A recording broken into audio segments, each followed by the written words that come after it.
அமெரிக்க ஜனாதிபதி Donald Trump, அமெரிக்காவினுடைய துணை ஜனாதிபதி ஜேடி வென்ஸ், முக்கியமான பிரபலமான நபர்கள், அரசியல்வாதிகள், தூதரகங்களில் வேலை செய்கிற நபர்கள், ராஜதந்திரிகள் கலந்து கொண்டிருந்த ஒரு விருந்து உபசாரத்தில் துப்பாக்கிச்சூடு சம்பவம் நடத்தப்பட்டிருக்கு. அந்த துப்பாக்கிச்சூடு நடத்தின நபர் கைது செய்யப்பட்டிருக்கிறார். 31 வயதான இளைஞர்.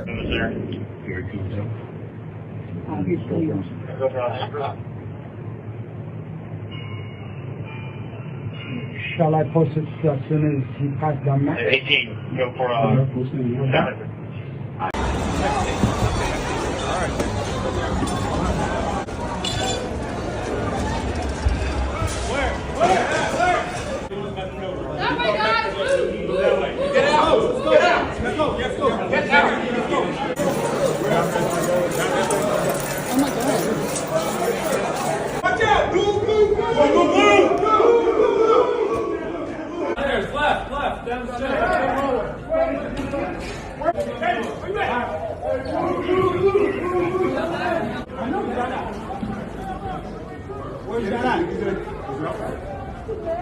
இந்த துப்பாக்கிச்சூடு நடத்தப்பட்டதுக்கான காரணம் என்னன்றதை பற்றின தீவிரமான விசாரணைகள் ஆரம்பிக்கப்பட்டிருக்கு. ஒரு விருந்துபசாரம் சொல்லி ஒரு விதமான களியாட்டம் சொல்லி பார்க்கப்பட்டாலும் ஊடகவியலாளர்களை வலுப்படுத்துற மாதிரி, அதுவும் இளம் ஊடகவியலாளர்களை ஊக்குவிக்கிற மாதிரி அவங்களுக்கு ஸ்காலர்ஷிப்பை பெற்றுக் கொடுக்கிறதுக்கான ஒரு முயற்சியின் அடிப்படையில் இந்த மாதிரியான நிகழ்வு அமெரிக்காவில் நடத்தப்படுறது வளமையானது. அப்படியான ஒரு நிகழ்வு அமெரிக்க ஜனாதிபதி டொனால்ட் ட்ரம்பால் ஏற்பாடு செய்யப்பட்டிருந்தது. இது வாஷிங்டன்ல இருக்கிற ஹில்டன் ஹோட்டலில் தான் ஏற்பாடு செய்யப்பட்டிருந்தது. இந்த நிகழ்வு நடத்தப்பட்டு கொண்டிருந்த சந்தர்ப்பத்தில் அமெரிக்க ஜனாதிபதி இருக்கிறார், துணை ஜனாதிபதி ஜேடி வென்ஸ் இருக்கிறார், டொனால்ட் ட்ரம்பினுடைய மனைவி இருக்கிறாங்க, மிக பிரபலமான நபர்கள், இவங்க எல்லாருமே கலந்து கொண்டிருந்த சந்தர்ப்பத்தில் அந்த ஹோட்டலில் தங்கியிருந்ததா சொல்லப்படுற ஒரு நபர் துப்பாக்கிச்சூடு நடத்தி இருக்கிறார்.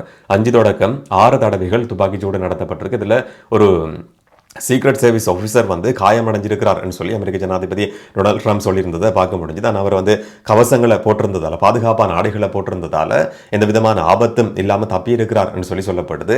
அவர்கள் 2 பேரும் காப்பாற்றப்பட்டிருக்கிற அங்கே இருக்கிற அமெரிக்க ஜனாதிபதியாக இருக்கலாம், இல்லாட்டி துணை ஜனாதிபதி, அதோட சம்பந்தப்பட்டிருக்கிற நபர்கள், அவருடைய ஆலோசகர் காப்பாற்றப்பட்டிருக்கிற காட்சிகளை பார்க்குற நேரத்தில் உண்மையில் கிட்டத்தட்ட ஒரு சினிமா பாணியில் நடந்திருக்கிற சம்பவம் மாதிரி தான் அந்த காட்சி இருக்கு. ஆனால் உண்மையில் இந்த மாதிரியான சம்பவம் நடந்ததா இல்லாட்டி அது திட்டமிட்டு நடத்தப்பட்டதா, உண்மையில ஒரு சினிமா பாணியில் நடந்திருக்கிற சம்பவமா என்ற மாதிரியான ஒரு சந்தேகத்தையும் இதுக்கு பின்னால எழுப்ப வேண்டியிருக்கு. அந்த நபர் இப்ப கைது செய்யப்பட்டிருக்கிறார். 31 வயதான நபர், கலிபோர்னியாவை சேர்ந்த நபர் தான் சொல்லி சொல்லப்பட்டிருக்கு. தோமஸ் அலன் சொல்லி அவருடைய பேர் ஊடகங்களில் குறிப்பிடப்பட்டிருந்ததை பார்க்க முடிஞ்சது. தோமஸ் அலன்ன்றதால பெரிய பிரச்சனைகள் இருக்காது சொல்லி நாங்கள் நம்ப முடியும். இல்லாட்டி வேற பேர்கள் இருக்கு இருந்தா அது எப்படி அடையாளப்படுத்தப்படும் என்றதை புதுசாக சொல்ல வேண்டிய அவசியம் கிடையாது. அந்த நபர் சம்பந்தமான விசாரணைகள் ஆரம்பிக்கப்பட்டிருக்கு. இந்த துப்பாக்கி சூட்டுக்கான காரணம் என்னன்றது இதுவரைக்கும் தெரியாது. ஆனால் இதுக்கு பின்னால் இருக்கிற 2 முக்கியமான கேள்விகள் இருக்கு. அமெரிக்கான்றது இந்த அளவுக்கு பாதுகாப்பு இல்லாத ஒரு நாடா என்ற முதலாவது கேள்வி இருக்கு. அமெரிக்க ஜனாதிபதி, துணை ஜனாதிபதி, இந்த மாதிரியான பிரபலமான நபர்கள், அரசியல்வாதிகள், ஊடகவியலாளர்கள் எல்லாருமே கலந்து கொள்ற ஒரு நட்சத்திர விடுதியில் நடத்தப்படுற விருந்துபசாரத்தில் இந்த மாதிரியான ஒரு துப்பாக்கி சூட்டு சம்பவம் பதிவாகி இருக்குன்னு சொன்னா அமெரிக்கா ஒரு பாதுகாப்பு இல்லாத நாடா என்ற ஒரு கேள்வி இருக்கு. இது ஒரு பக்கம் இருக்கு. 2வது, உண்மையிலேயே இந்த மாதிரியான ஒரு சம்பவம் நடந்ததா இல்லாட்டி திட்டமிட்டு நடத்தப்பட்டதா என்ற சந்தேகத்தையும் முன்வைக்க வேண்டியிருக்கு. அமெரிக்கா பாதுகாப்பான நாடு. அமெரிக்க ஜனாதிபதி டொனால்ட் ட்ரம்புக்கு கொடுக்கப்படுற பாதுகாப்பு காரணமா கிட்ட யாருமே நெருங்க முடியாது என்று சொல்லப்படுற பின்புலத்தில் ஒரு நட்சத்திர விடுதியில் இந்த மாதிரியான நிகழ்வு ஏற்பாடு செய்யப்பட்டு அதிகமான பாதுகாப்பு, சீக்ரெட் சர்வீஸ் சொல்லி அமெரிக்காவில் இருக்கிற உச்சகட்ட பாதுகாப்பு எல்லா ஏற்பாடுகளும் செய்யப்பட்டதுக்கு பிறகு அங்க இருக்கிற நபர் பாதுகாப்பையும் தாண்டி அப்படியே ஓடி போய் துப்பாக்கிச்சூடு நடத்தி இருக்கிறார். எந்த விதமான ஆபத்துகளும் கிடையாது என்று சொல்லப்பட்டிருக்கிறது. அந்த வீடியோஸ், போட்டோஸ் வெளிவந்திருக்கிற பார்க்குற நேரத்தில் இது உண்மையிலேயே இந்த மாதிரியான ஒரு சம்பவமா தானா நடந்திருக்கா இல்லாட்டி திட்டமிட்டு நடத்தப்பட்டிருக்கிற நாடகமா என்ற ஒரு கேள்வியையும் ஒரு கன்ஸ்பிரசி தியரி என்ற அடிப்படையில் சில நேரங்களில் பலர் முன்வைக்க முடியும். அந்த மாதிரியான ஒரு கேள்வியை நியாயமான சந்தேகம் என்ற அடிப்படையிலையும் முன்வைக்க முடியும். அமெரிக்க ஜனாதிபதி டொனால்ட் ட்ரம்புக்கு கடுமையான பாதுகாப்பு கொடுக்கப்பட்டிருக்கு. அப்படி பாதுகாப்பு கொடுக்கப்பட்டிருக்கிற பின்புலத்திலையும் அதே இடத்துல தங்கியிருந்த ஒரு நபர் சுடுறதுக்கு முயற்சி எடுத்தார் என்று சொல்லப்பட்டதை பார்க்குற நேரத்தில் நம்பலாமா என்ற ஒரு சந்தேகத்தையும் இதில் முன்வைக்க வேண்டியிருக்கு. விசாரணைகள் நடத்தப்படுறது சொல்லப்படுது. என்ன நடக்க போகுது, எப்படியான தகவல்கள் தெரிய வரும் என்றதை நாங்கள் பொறுத்திருந்து பார்க்கலாம். இதை பற்றி நீங்கள் என்ன நினைக்கிறீங்கன்றதை முடிஞ்ச கமெண்ட்ல சொல்லுங்கள். இன்னும் ஒரு வீடியோவில் இன்னும் ஒரு தகவலோடு சந்திக்கலாம். வணக்கம்.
Where's it coming from? What's the crossfire? Look out! Bro, somebody go.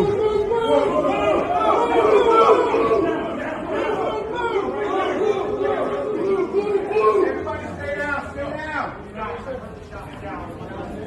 We got one down. Jim! Hey, bring back. What the?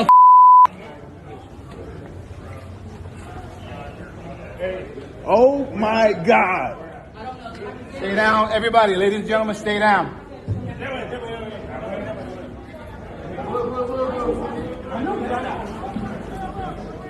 Where's that at? Inside, you're not inside.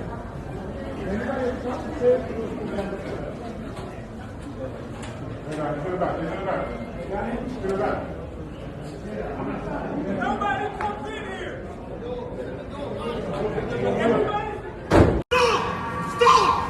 Stop moving now!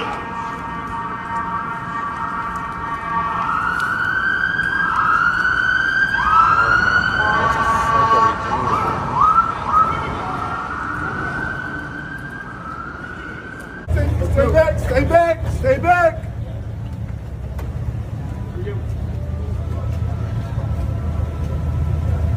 Laser's inside, laser's on, all right. Nobody go this way. Is that understood? We are evacuating. It's not someone coming in.